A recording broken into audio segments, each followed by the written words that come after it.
En politique, et croyez-moi, ce matin, ça... Il y a du lourd. Il y a du lourd. Mathieu, commençons avec Patrick Buisson, qui hier soir sur France 2 nous a dit qu'il n'était animé par aucun esprit de vengeance. L'ancien conseiller de l'ombre de Nicolas Sarkozy dit avoir été utilisé pour le besoin de son histoire. Il fallait que je sois un facho, un salaud, un escroc. Patrick Buisson assume.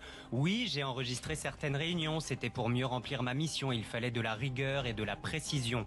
Sur les propos qu'il prête à Nicolas Sarkozy, qui ordonnait, je cite, de laisser les bandes de black et de beurre agresser les jeunes blancs lors des manifestations contre le CPE, Patrick Buisson ne retire rien. Nicolas Sarkozy le disait à tout le monde, c'était son Waterloo. Et puis enfin, que pense Patrick Buisson de Nicolas Sarkozy? Eh bien, rien d'un homme d'État, c'est un président selfie absorbé par la jouissance du pouvoir. Le système Sarkozy, c'est faire croire, accumuler les surpromesses en période électorale avec la ferme intention de n'en tenir aucune une fois élu. Alain Juppé, à l'offensive. Il cogne lui aussi sur tout et sur tout le monde dans un documentaire qui sera diffusé sur France 3 lundi prochain.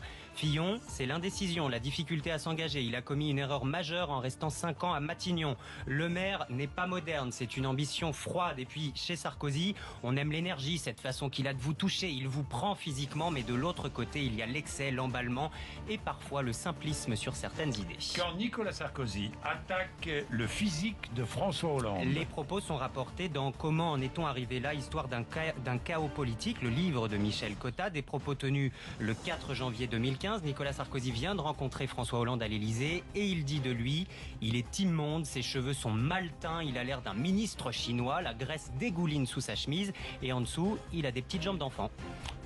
Ah, ça c'est terrible, c'est terrible. François Hollande qui devrait renoncer à se présenter. Oui, c'est ce que pense 8 Français sur 10 compte tenu de l'évolution du chômage, résultat d'un sondage ELAB paru hier. Dans un autre sondage ELAB qui porte lui sur une éventuelle primaire à gauche, on apprend qu'une majorité de Français voterait Arnaud Montebourg devant François Hollande. Mais si l'on prend les seuls électeurs de gauche, là c'est l'inverse, Hollande arrive devant Montebourg. Et puis Alain Delon a un message pour Nicolas Sarkozy. J'irai voter à la primaire, mais ça m'emmerde, je voterai Juppé, pas Sarkozy. Il m'a quitté, il m'a largué, je ne sais même plus si j'existe à ses yeux. Tout ça parce que la presse a rappelé mon amitié avec Jean-Marie Le Pen.